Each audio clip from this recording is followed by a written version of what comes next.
Listo, entonces, ¿estamos listos? Ya nadie más se quiere meter, vamos a comenzar.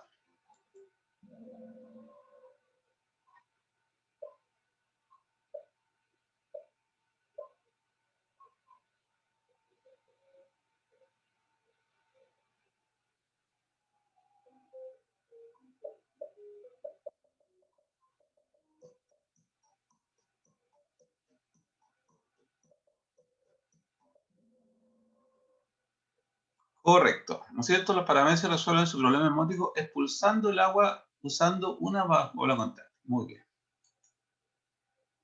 ¿Ve? La Constanza ya partió. Constanza, sigamos.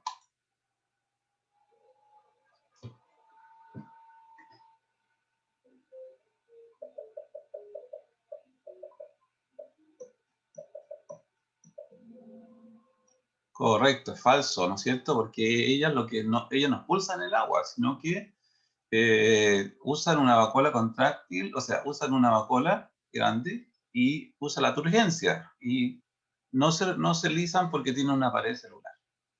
Perfecto. Muy bien. Vamos, Constanza, que se puede. Siguiente.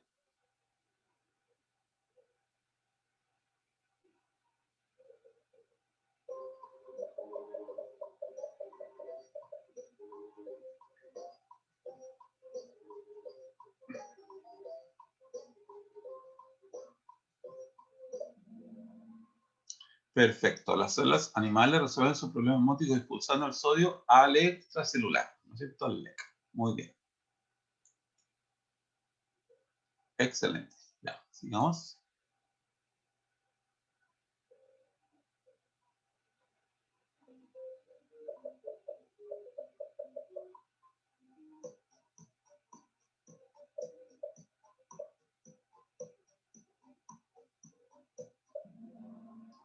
Correcto. La bomba expulsa el sodio hacia el extracelular, al líquido extracelular, e ingresa potasio al intracelular, al líquido. Ya, muy bien.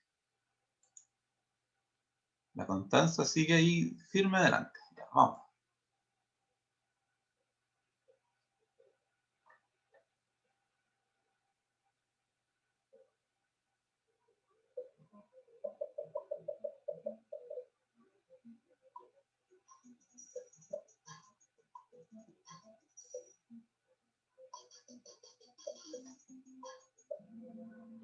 Muy bien. Cuando va saliendo el potasio, lleva una carga positiva al exterior y queda su contraion al interior, ¿no es cierto? Generando un voltaje negativo al interior. Perfecto. Muy bien. Constanza sigue firme adelante. Vamos.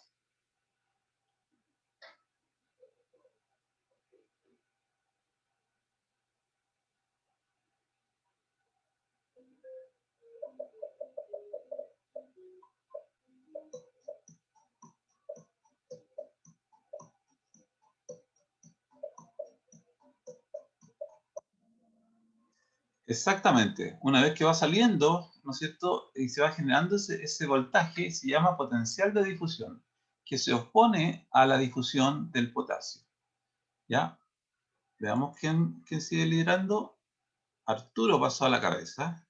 ¿Ya? Y sigue Carla y tercero Bárbara. Muy bien. Siguiente.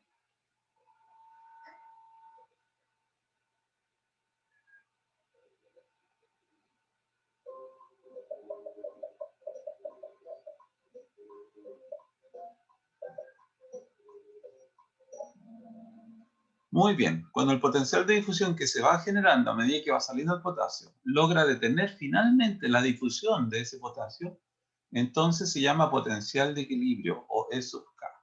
Y se calcula usando la ecuación de Nernst, ¿no es cierto? Ese potencial de equilibrio al cual se detiene la difusión. O sea, yo tengo una gradiente de concentración, pero no se disipa la gradiente. ¿Por qué? Porque está en su potencial de equilibrio. No puede salir porque hay cargas eléctricas que le impiden. Bien. Arturo, bien, Bárbara y Carla. Siguiente.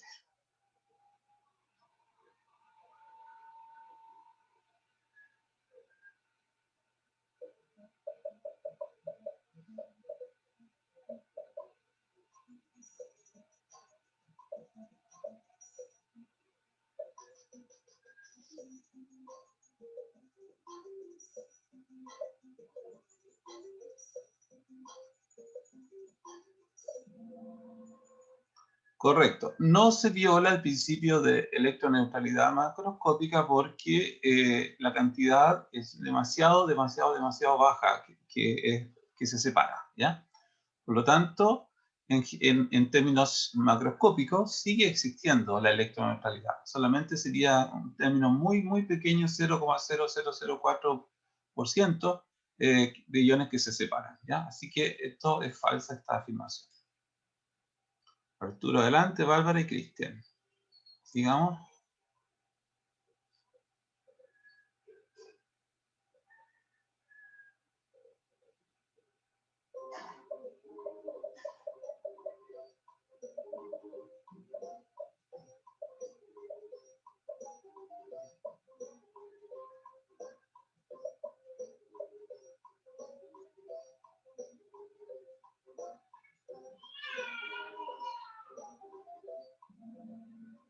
Ya, esta pregunta es más difícil, ¿no es cierto? Porque si una membrana fuera solo permeable al potasio, entonces el voltaje que alcanzaría en el equilibrio sería, el voltaje de la membrana sería igual al voltaje del potencial del equilibrio. Y en ese caso la fuerza impulsora se hace cero. ¿Por qué? Porque la fuerza impulsora es igual al voltaje de la membrana, E sub m menos el voltaje del potencial del equilibrio, E sub k, ¿ya? En ese caso, entonces, esta afirmación es falsa. Bárbara adelante, Carla y Cristian. Y nos quedan algunas más. A ver, sigamos.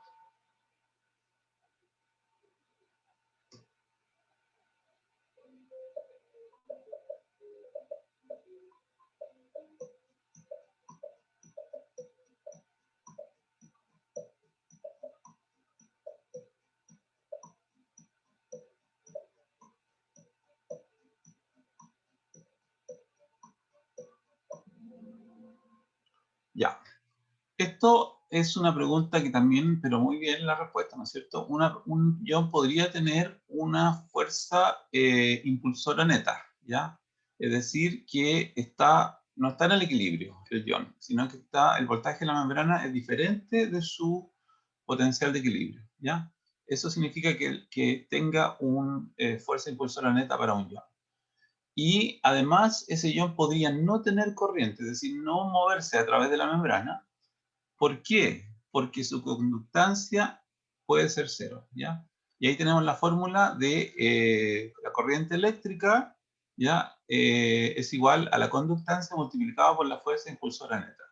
Entonces, en este caso, fuerza impulsora neta es distinto de cero, pero la conductancia es igual a cero. En este caso, la corriente es igual a cero, ¿ya? Entonces, no hay corriente, como dice ahí, ¿ya? No hay, puede ser cero. La corriente iónica puede ser cero si su conductancia es cero.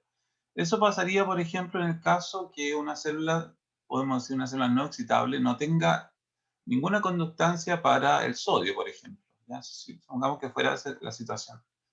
Entonces, en esa célula habría fuerza impulsora para sodio, pero no habría corriente de entrada de sodio, porque no habría canales, no habría conductancia para el sodio.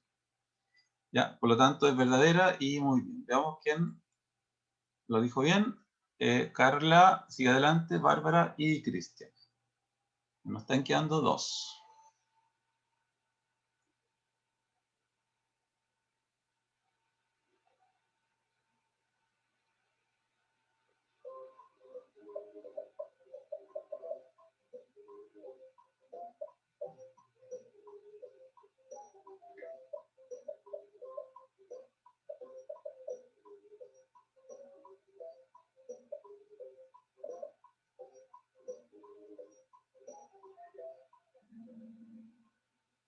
Ya, muy bien. ¿Cómo se resuelve esta pregunta? Esta pregunta, lo que hay que saber, que esta es la ecuación de Nernst, ¿no es cierto? Para el equilibrio electroquímico de un ion. Y aquí yo calculo entonces con el potencial de Nernst, el potencial donde está, se va a detener la difusión. Y lo otro que debo saber es que esto 140 dividido por 14 es igual a 10. Y el logaritmo en base 10 de 10 es igual a 1. Y que la carga Z de sodio es 1. Entonces, el potencial de Nernst para esta gradiente es igual a 60 milivoltios. Y ese es el resultado que me está dando, ¿no es cierto? Entonces implicaría que el voltaje de la membrana al cual el sodio estaría en equilibrio sería 60 milivoltios. Es correcto, ¿no es cierto? Es verdadero. Ya, la siguiente. Muy bien, Carla, Cristian y Máximo. Vamos.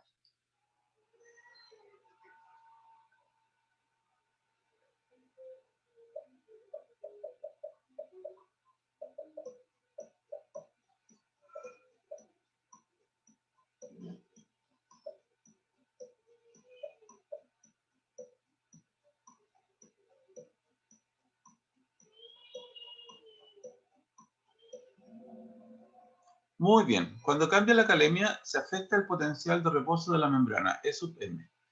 Y eso es relevante. Por ejemplo, vamos a mirar más adelante algunos casos clínicos donde un paciente puede tener hipercalemia, ¿ya? Por efecto de disminución de la insulina o por efecto de un beta bloqueador, ¿ya? Y en ese caso, las personas pueden sufrir gran debilidad muscular, ¿ya? ¿Por qué? Porque al cambiar su voltaje de membrana, ellos inactivan los canales de sodio dependiente de voltaje, ¿ya? Así que esa es una situación. El sodio, por ejemplo, cuando cambia su concentración, podemos tener hipernatremia o hiponatremia, nos afecta grandemente el voltaje de la membrana. Pero los cambios del potasio sí, ¿ya? Tanto la hipercalemia como la hipocalemia afectan dramáticamente el voltaje de la membrana. Y esta razón es porque la contribución que tiene la conductancia de potasio y el potencial de equilibrio de potasio sobre el potencial de reposo de la membrana, la contribución es muy alta. Es 10 veces mayor que la contribución que hace el sodio, ¿ya? Esa es la razón de por qué los cambios de la calemia afectan al potencial de reposo de la membrana. Muy bien, es verdadero. Y le felicitamos a la ganadora, a Carla, segundo Máximo y tercero Cristian. Ya. Entonces vamos a dejar de compartir. Ya.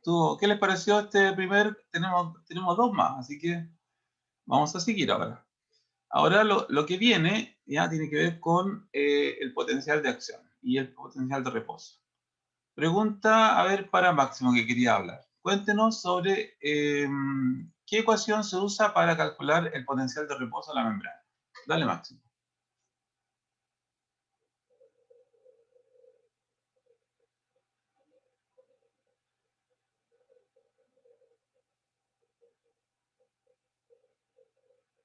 No, no está el Máximo. Ya, se fue a tomar el desayuno.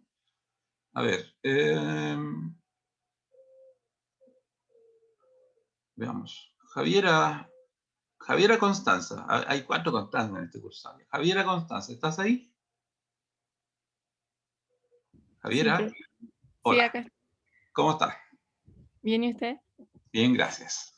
Javiera, cuéntame, ¿qué ecuación se usa para calcular el potencial de reposo de la membrana? El máximo, no te escuchaste el máximo, tiene el audio malo, pero la Javiera Constanza va a contestar, ¿ya?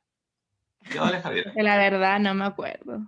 No he repasado bien estas clases. No se acuerda, pucha. Lo Ya, Máximo, te siento. salvaste. A ver, Máximo, ¿puedes? Ahí está anotando el Máximo, dice, no se escucha, dice, pucha. Dice, la ecuación de Goldman. O algo así, correcto, es la ecuación de Goldman. Ya. A ver, entonces vamos a decirle a Andrés Choque, háblame del potencial de acción. Cuéntame qué es lo que es el potencial de acción y cómo ocurre.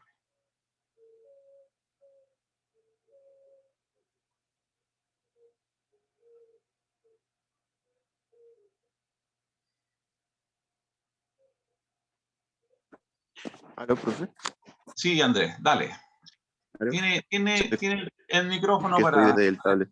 explayarse. ¿Esto, esto me cerca? ¿Está bien? Sí, sí, potencial de acción, cuéntanos. Eh, es una fase que ocurre por una rápida despolarización y una repolarización del potencial de la membrana. Si no me equivoco, ocurre principalmente en los nervios y los músculos. Ya, muy bien. Ocurre entonces una rápida despolarización Ujú, y repolarización, ¿cierto? De la sí, membrana. en células musculares y en células nerviosas. Ya, ¿y Sí. por qué ocurre esa despolarización rápida? ¿Cuál es la razón? Por el cambio de carga que ocurre en cada medio. Por el cambio de carga. Ya, está bien que es lo que está diciendo, pero te pregunto es, ¿qué es lo que ocasiona ese cambio de cargas? ¿Por qué? ¿Qué fenómeno va ocurriendo para que se pueda producir eso? Mm, mm, mm. Ahí me pillo. Ya, a ver, Natalia Hidalgo, ¿puedes ayudar? Sería la salida del potasio. Salida del potasio. Ya, ¿qué es lo que genera la salida del potasio?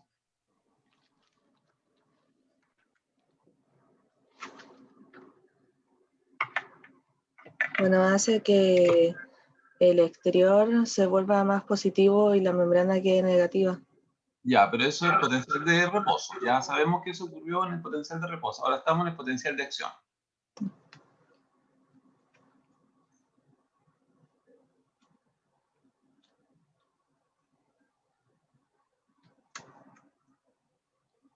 ¿Qué ocurre en el potencial de acción respecto de las conductancias de los iones?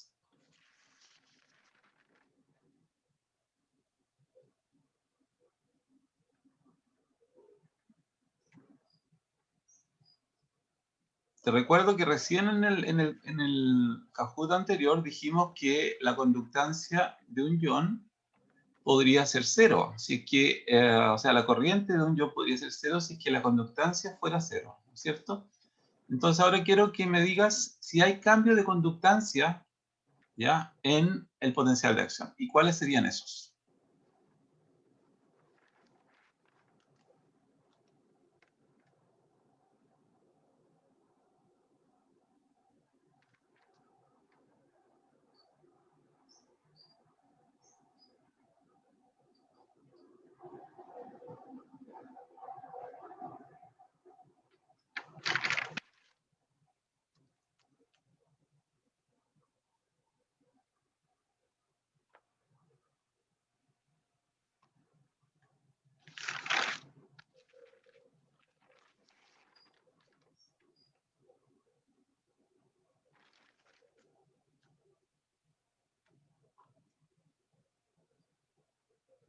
¿Quieres No tengo pasar? respuesta, profe. ¿Quieres pasar? Ya, Natalia, ningún problema. A ver, Daniela Cortés, ¿puede comentar sobre los cambios de conductancia?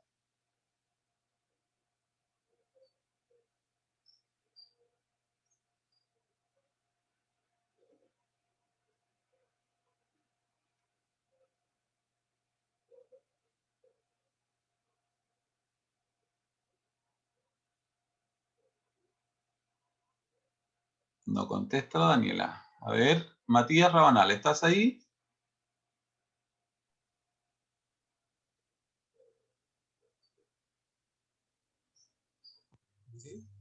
Hola Matías, ¿te atreves Hola, a explicar los cambios de voltaje del potencial de acción asociado a cambios de conductancia? ¿Podrías hacer la relación?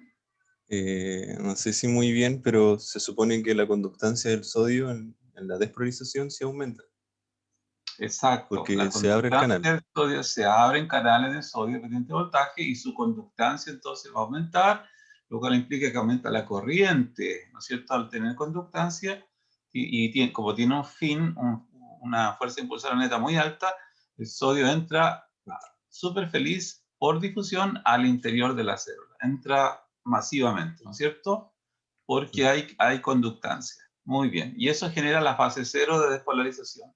Y ahora explique la fase, ¿por qué se detiene la fase 0 y llega al pico? ¿Cuál sería la razón?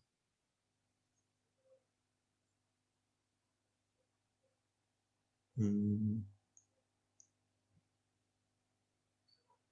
¿El canal de sodio se mantiene siempre abierto o se abre y se no, cierra?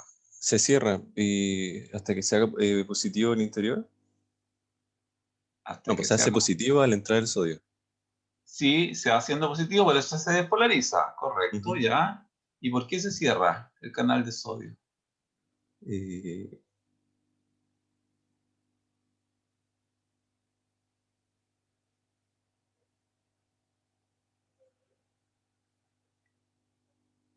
hasta el potencial de equilibrio, ¿no? ¿Y ahí después se cierra? Sí, Matías, está súper bien lo que dijiste. Una vez que llega, se va despolarizando hasta que llega al potencial de equilibrio del sodio. Si llega al potencial de equilibrio del sodio, ya no puede seguir fluyendo porque llegó al equilibrio, ¿ya? Entonces, el máximo voltaje que puede llegar la membrana en la fase 0 es el potencial de equilibrio del sodio. Qué interesante, ¿no es cierto? Ya, y lo otro interesante es que hay una cinética del canal. El canal se abre, su compuerta de activación se abre y tiene la compuerta de inactivación también abierta. Pero una vez que se abre, la compuerta de inactivación se empieza a cerrar. Y se conjugan las dos cosas, ¿ya? Se va cerrando la compuerta de inactivación y finalmente se bloquea el canal de sodio. Pero también se ha llegado ya cerca del... Normalmente no alcanza a llegar al potencial de equilibrio. Llega cerca, ¿ya? Y eso ya detiene el flujo de sodio al interior. Bien, Matías, te felicito. Ya, me falta solamente explicar Bárbara Gabriela del Río. A ver, Bárbara, ¿usted puede explicar qué pasa con los canales de potasio dependiente de voltaje? ¿Qué es lo que hacen ellos? Bueno, cuando el sodio llega a su fuerza impulsora neta igual a 0, es cuando se abren los canales de potasio y este empieza a salir de la célula para generar la fase de repolarización, hasta que finalmente llega a su potencial de equilibrio también y la fuerza impulsora neta también es igual a 0. Fantástico, Gabriela, usaste todas las palabras correctas, te felicito. Muy bien, bien, muy buena respuesta. Ya, bueno, con esa respuesta en mente, nos vamos al segundo Kahoot y después nos vamos a un break, ¿ya? ¿Qué les parece? Ya, pónganse las pilas y lo hacemos, ¿ya? Vamos. Entonces, me devuelvo aquí. Sí, acepto. Jugamos el segundo, que es más cortito. A ver, ¿de dónde está? Es este, me parece. Aquí está. Entonces, me devuelvo aquí. Y nos vamos aquí. Potencial de reposo y potencial de acción. Ya. Ah, soy mentiroso. Era largo también. Ya. Bueno, pensaba que era más corto. Veamos. Entonces, play. Pero son preguntas cortas, por si acaso. Así que yo creo que vamos a alcanzar a hacerlo y después descansar un poquito. ¿O quieren descansar al tiro? ¿Quieren un break? ¿Ahora? ¿Jóvenes? Yo digo que le demos, ¿no, profesor? Y después podremos hacer el break. Sí, mejor el Sí. casco. Ya lo hacemos. Ya sí es divertido esto, es jugar, ¿no es cierto? Cuando uno juega, juega. Así que está bien.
Ya, me parece que va a faltar uno, pero ya está bien. Así estamos como en la historia de los 10 perritos. Van bajando de a poquito, ¿ya? Pero no importa.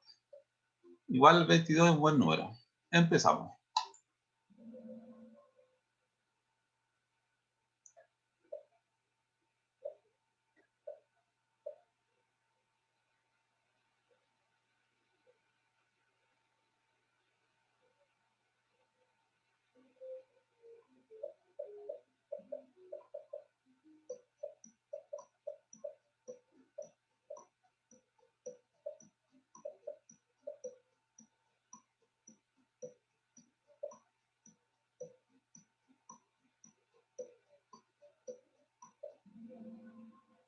Muy bien, esta es una pregunta ya más elaborada, ¿no es cierto? ¿Por qué difunde el potasio hacia el LEC? ¿Ya? Cuando estamos en potencial de membrana, como dice acá, de menos 70, no estamos en el equilibrio, porque el potencial de equilibrio es menos 90. Entonces tiene una fin que es la resta, menos 90, menos 70, ¿no es cierto? No, menos 70, menos 90, eso. Y eso da más 20, positivo al interior. Significa que el potasio todavía siente que puede seguir saliendo, ¿ya? Porque hay cargas positivas todavía en el interior. Entonces, como que le sería conveniente, ¿no es cierto?, salir hacia el extracelular todavía. ¿Ya? Entonces tiene todavía una fuerza impulsora para salir. ¿Ya? Muy bien, entonces los que pusieron que esto era verdadero. Ya, sigamos.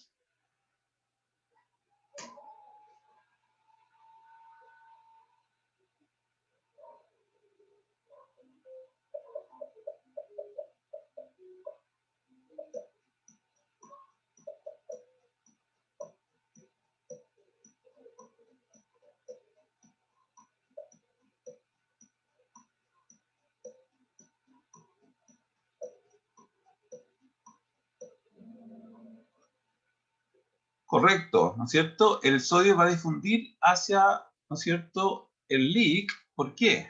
Porque su potencial de equilibrio es 60 y su potencial de reposo es menos 70. Tendría una fuerza impulsora negativa al interior. Entonces, es como lo atrae, ¿no es cierto? Como es una carga positiva, está atraída hacia lo negativo. Y el interior está muy negativo. Entonces, tiene una fuerza impulsora para entrar. ¿Ya? Muy bien, los que pusieron verdadero. Y Arturo ahí va adelante. Sigamos.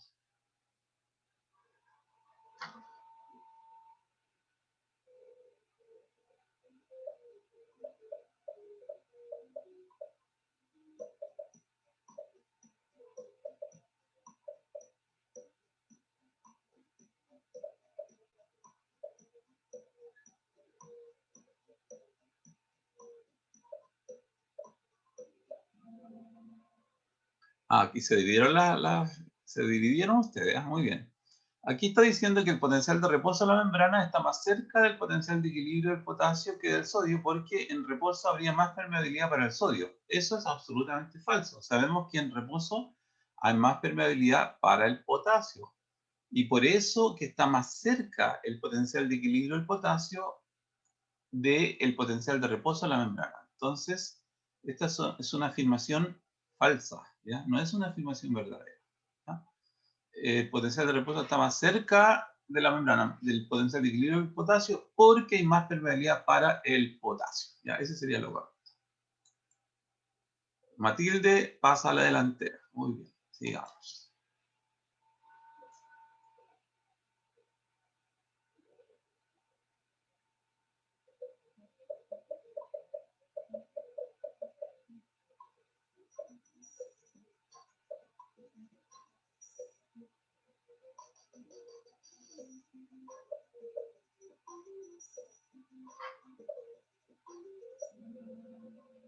Ya. Esto ustedes saben que es falso, porque la contribución relativa de cada potencial de equilibrio se calcula usando la ecuación de Goldman, no la ecuación de Nernst. La ecuación de Nernst se usa para calcular el potencial de equilibrio de cada ion. Pero una vez que uno tiene el potencial de equilibrio de cada ion y tiene su conductancia relativa, uno puede calcular el potencial de reposo en la membrana usando la ecuación de Goldman, ¿ya? O también conocida como la ecuación de transferencia. Por lo tanto, aquí tendría que haber dicho ecuación de Goldman, no ecuación de Nernst, ¿ya? Esta afirmación es falsa. Siguiente. Rocío, adelante. Muy bien. Vamos.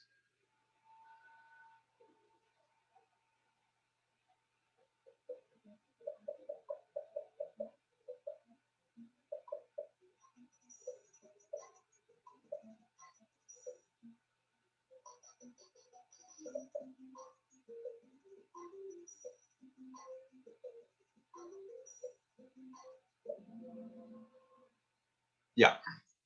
Entonces, hemos dicho bastantes veces que la conductancia del potasio es 10 veces mayor, ¿no es cierto? Y ahí dice menor. Por lo tanto, esto es una afirmación falsa, ¿ya? Tiene que decir mayor. Arturo pasa a la delantera. Siguiente.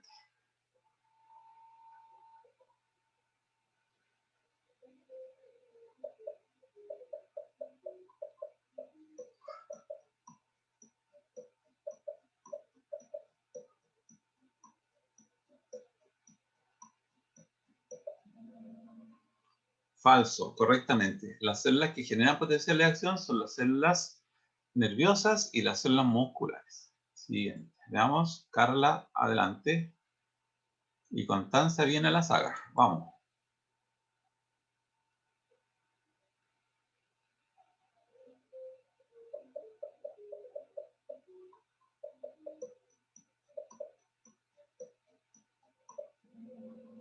Correcto, las neuronas y los miocitos pueden generar potencial de acción. Los miocitos son las células musculares, ¿ya? Así que ahí está, perfecto.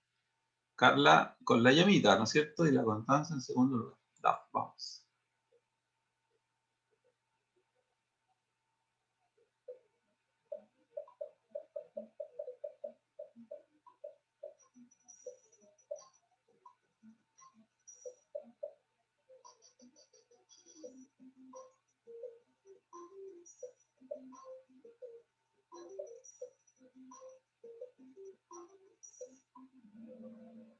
Falso, ¿no es cierto? La fase 0, el potencial de acción, implica, o la fase de despolarización rápida, implica una rápida corriente de entrada de sodio, no de salida de potasio, ¿ya?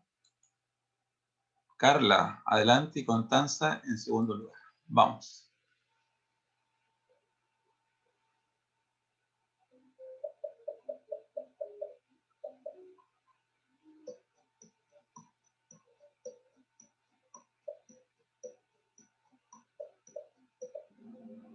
Muy bien, ya la fase 0 o la fase de despolarización rápida implica una rápida corriente de entrada de sodio. Perfecto. Por los canales de sodio dependiente de voltaje que se abren, que generan mayor conductancia y que generan mayor corriente de entrada. Muy bien. Carla sigue y Constanza sigue. Vamos.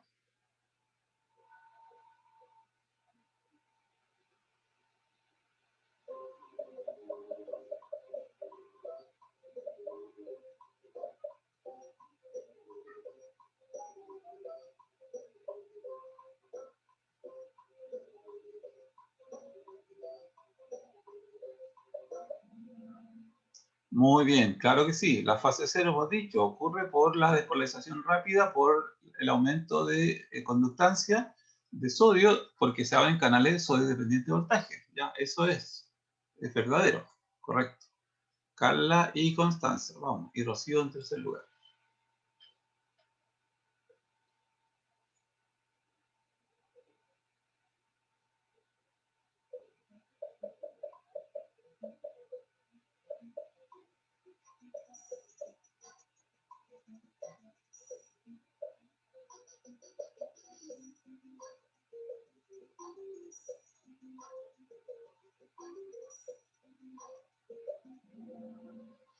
Correcto, esto es verdadero. Cuando estamos en fase 0, despolarización rápida, los canales de sodio que tienen dos compuertas, las dos están abiertas, porque si no, no habría corriente. Tienen que estar abiertas para que exista esa conductancia y la corriente de entrada pueda ocurrir, ¿ya?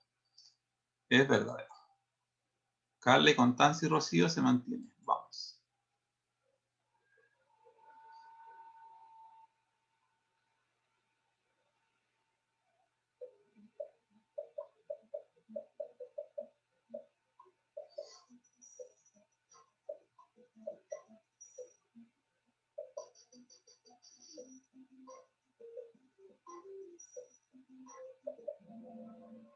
Ya, aquí está difícil, ¿no es cierto? Pero lo que se cierra primero es la compuerta de inactivación, por eso se llama así, porque es la que, estando en la fase 0, acuérdense que están las dos abiertas, pero en la fase 0 también la compuerta de inactivación se empieza a cerrar, hasta que finalmente se cierra, genera el pedido refractario absoluto, ¿ya? Y estando todavía la compuerta de activación abierta. Después la compuerta de activación, se cierra y la compuerta de inactivación se abre y el canal queda listo para volver a ser activado, ¿ya? Así que esta es una afirmación falsa, porque la compuerta de activación se cierra después a que la compuerta de inactivación. Ya, y la constanza con la llamita pasa adelante. Vamos.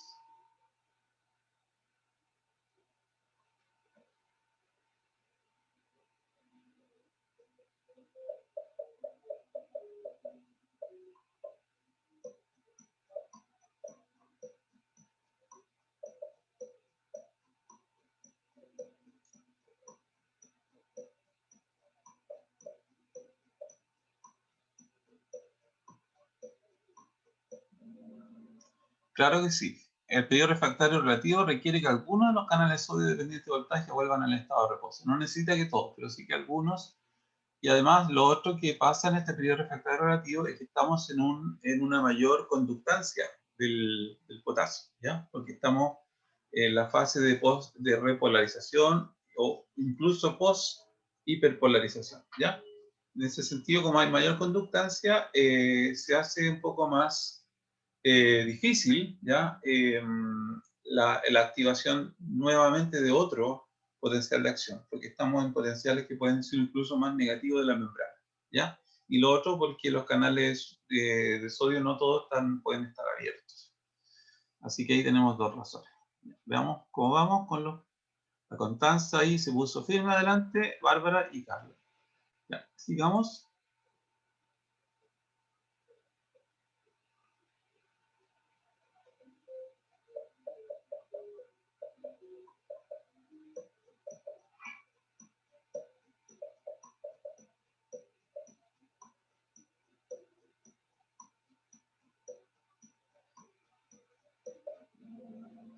Muy bien. Lo máximo que podríamos despolarizar la membrana sería el potencial de equilibrio del sodio, porque de ahí para adelante el sodio ya no puede entrar más, porque ya se acabaría su fuerza impulsora. Recordemos que cuando el potencial de membrana se hace igual al potencial de equilibrio, la fuerza impulsora se hace cero, y la corriente, por lo tanto, se hace cero. ¿Ya? Y no habría más corriente. Así que genial, muy bien, verdadero. Y la constancia sigue adelante. Sigamos.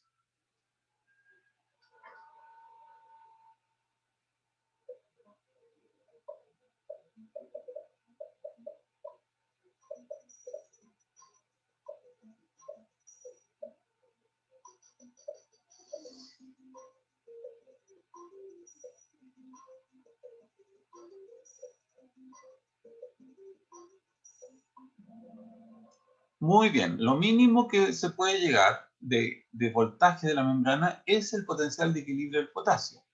Porque una vez que llegamos a ese potencial de equilibrio del potasio y la membrana se hace igual a ese voltaje, entonces la fuerza impulsora para que el potasio siga saliendo se hace cero, ¿ya? El fin se hace cero. Por lo tanto, esa afirmación es absolutamente correcta. Y la constanza está ahí imbatible. Vamos, digamos.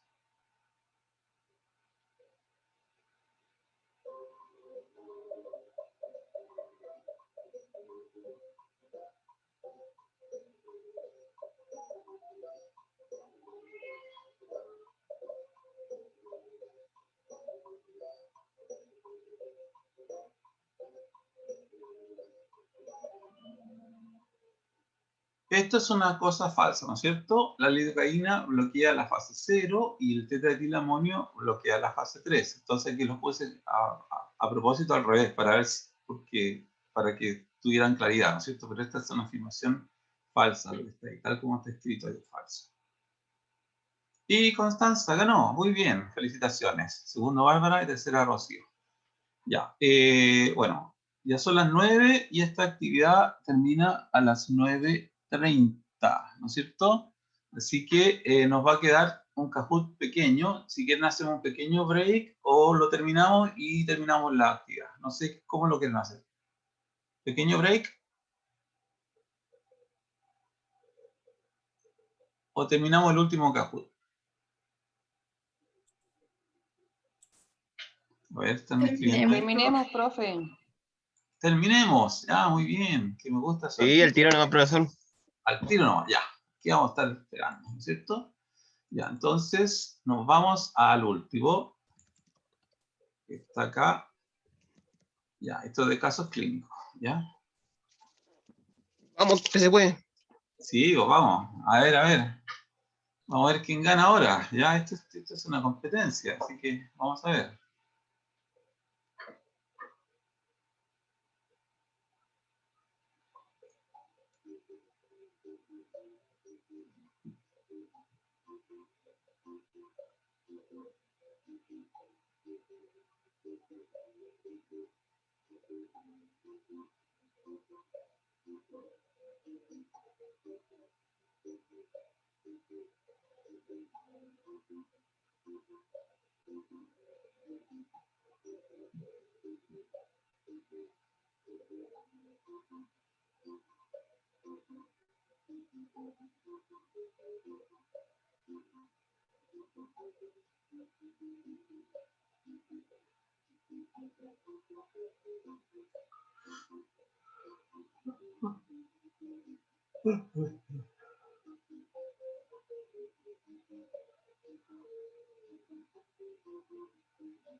Ya, parece que hasta ahí nomás, ya, no hay más se quiere meter. Ya vamos como los perritos bajando.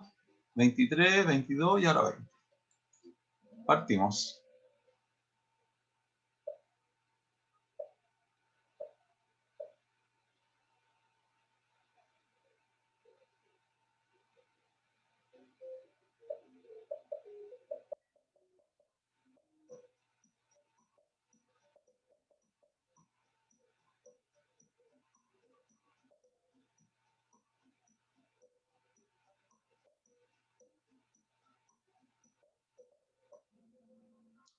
Correcto. ¿Ya? ¿Por qué debería un paciente diabético que está descompensado atender a la hipercalemia? Porque tiene su función de insulina no está funcionando bien, ¿ya?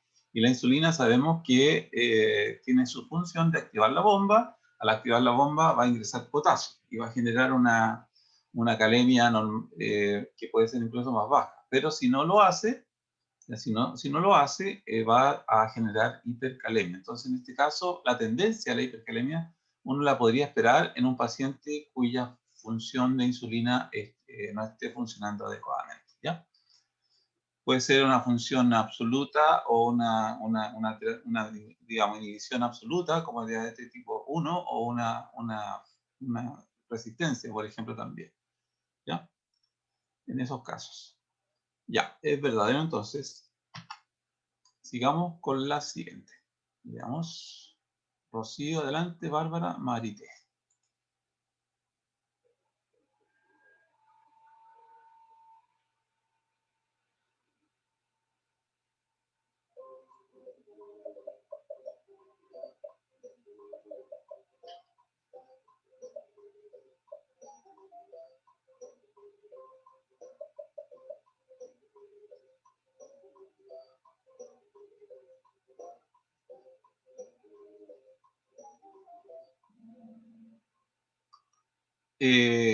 Ya, aquí solamente algunas personas tenían claro qué es lo que hacía el propranolol. El propranolol lo que es un bloqueador, un beta bloqueador, ¿ya?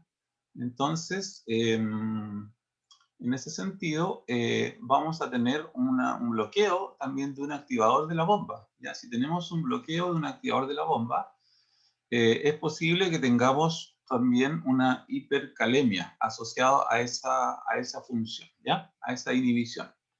Por lo tanto, aquí esta situación es posible, ¿ya? Y es verdadera.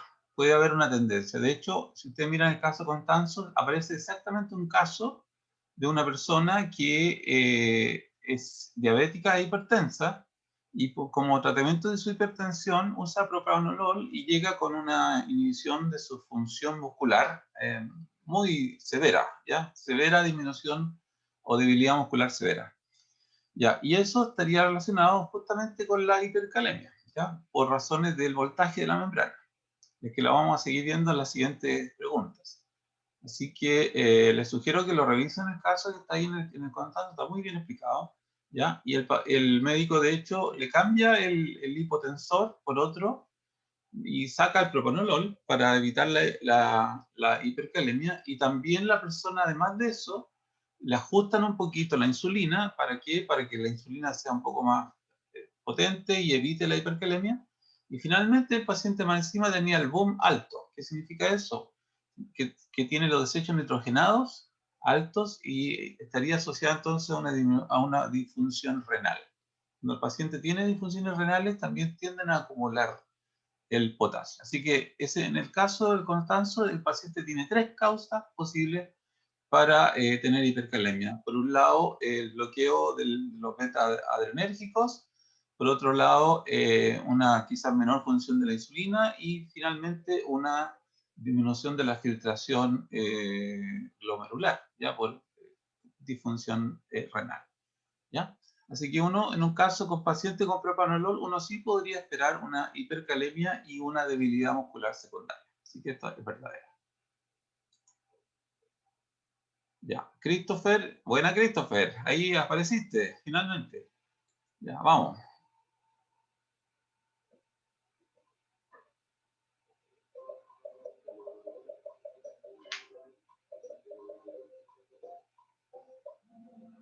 Correcto, ¿no es cierto? Un paciente con hipercalemia, uno debería esperar la debilidad muscular porque hay una despolarización que bloquea los canales de sodio. Así que eso lo vamos a ir viendo en las siguientes preguntas, ¿ya?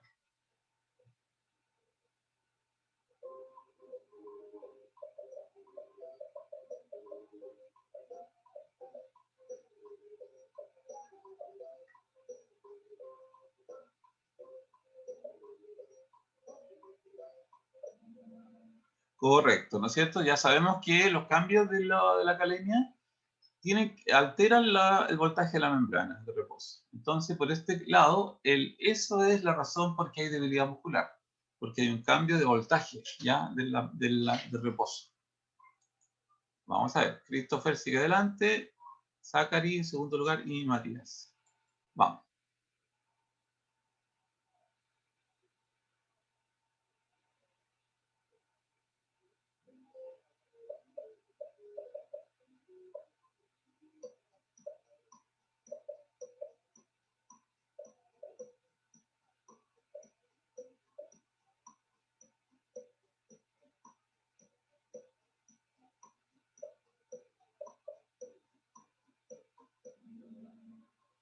Muy bien, cuando hay hipercalemia, si uno usa la ecuación de Nernst, ¿no es cierto? Ustedes pueden, me gustaría que lo hicieran, traten de hacerlo, ¿ya?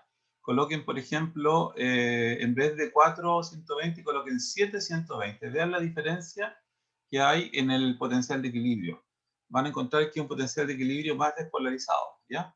No va a ser menos 90, va a ser menos 75 o algo así, ¿ya?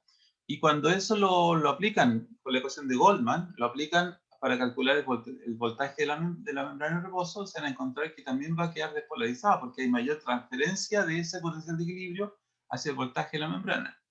¿Ya? Por lo tanto, esta afirmación que en hipercalemia finalmente tenemos una despolarización de la membrana es absolutamente correcta. Y Christopher ahí sigue fuerte adelante. Vamos.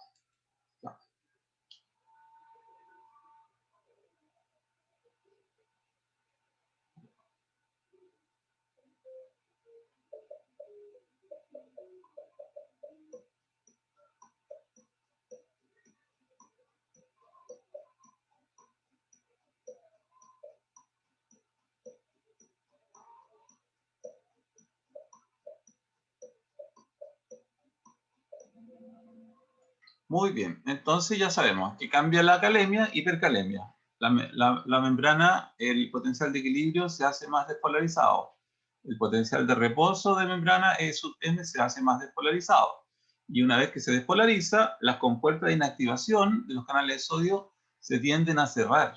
Porque acuérdense que en la fase 4, que es la fase de reposo, del potencial de acción, los canales las compuertas de inactivación están abiertas y las compuertas de activación están cerradas, ¿ya?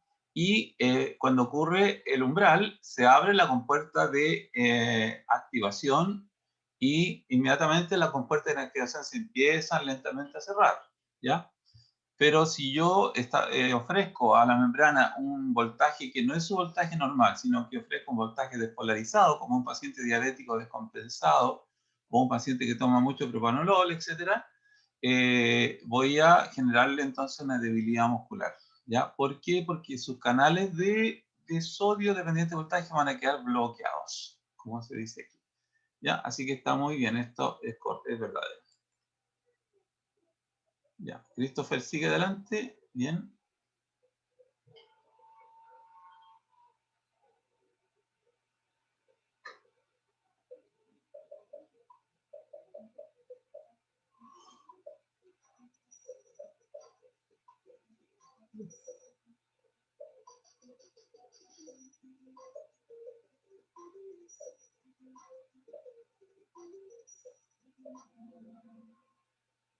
Muy bien. Ya, la constante de longitud es una variable, ¿no es cierto?, que depende de la resistencia de la membrana, ¿ya?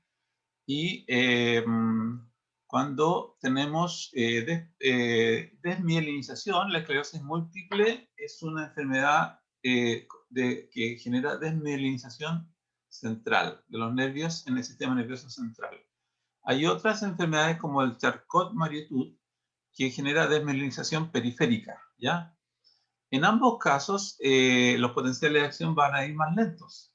Y eso va a estar explicado porque hay una disminución de la resistencia en la membrana, ¿ya?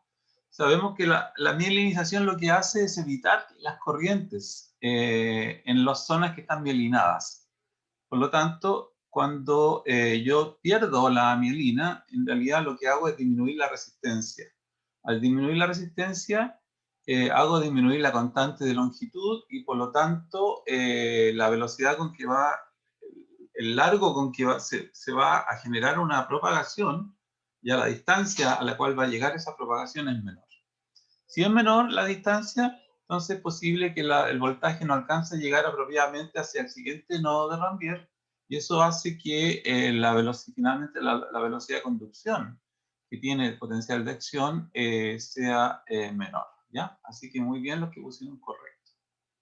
Y aquí vamos a ver quién ganó. Muy bien, Christopher. Bueno, hay muchas preguntas más. Yo ayer me entretuve haciendo preguntas, pero ya se me hizo muy tarde, así que no alcancé a hacer más. Pero me quedaron en tintero preguntas, por ejemplo, aquí, bueno, voy a grabar esta última parte, ¿no? Solamente para que recuerde. Me quedaron preguntas más de por qué los axones más gruesos, por ejemplo, conducen más rápido. Y esa es la respuesta, es porque tienen menor resistencia interna, ¿ya? Para que el potencial viaje entre los nodos. Pero viaja, en realidad, es el sodio que viaja por difusión, viaja rápidamente de un nodo a otro y genera despolarización en el siguiente nodo. ¿Ya? Mientras más grueso sea, menor resistencia interna va a tener. Entonces ahí tengo una constante de longitud también que es más larga. ¿Ya? Ahí tengo una explicación. También, ¿qué otras cosas quedaron pendientes? ¿Qué son los estímulos que generan el umbral? ¿Ya? El umbral es generado por potenciales de receptor, potenciales de acción o potenciales sinápticos, ¿ya? Y en ese caso, sus potenciales pueden ser despolarizantes o hiperpolarizantes. Y así son despolarizantes, se llaman potenciales postsinápticos excitatorios, PPSE. Si son inhibitorios, por ejemplo, con inyección de cloro, con los receptores GABAérgicos, entonces tendríamos potenciales postsinápticos inhibitorios. Por ejemplo, los PPSI, ¿ya?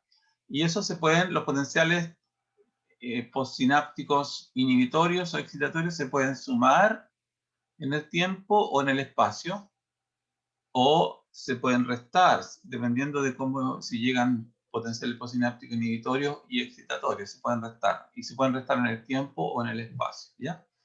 Y ahí ocurren entonces las sumaciones temporales o espaciales, ¿ya? En fin, hay muchas variaciones respecto de esto, hay muchos elementos, ¿no es cierto? Hay muchas cosas que las vamos a seguir profundizando a medida que sigamos avanzando en el curso, ¿ya? Así que, bueno, espero que les haya sido provechoso esta revisión. Esta sería la, entre comillas, la clase 6, ¿ya? Ha sido esta revisión entera. Así que a partir de la próxima semana ya partimos con contracción muscular, ¿ya? Sería lo que sigue del capítulo 1 de El Constanzo. La otra parte, que sería la neurotransmisión, neurotransmisores, lo vamos a ver en realidad en neurociencias, ¿ya? Porque es ahí donde está más bien colocado ese tema, ¿ya? Así que, bueno, les doy las gracias. Gracias por participar y voy a dejar de grabar. Así que ahí, y digo sí.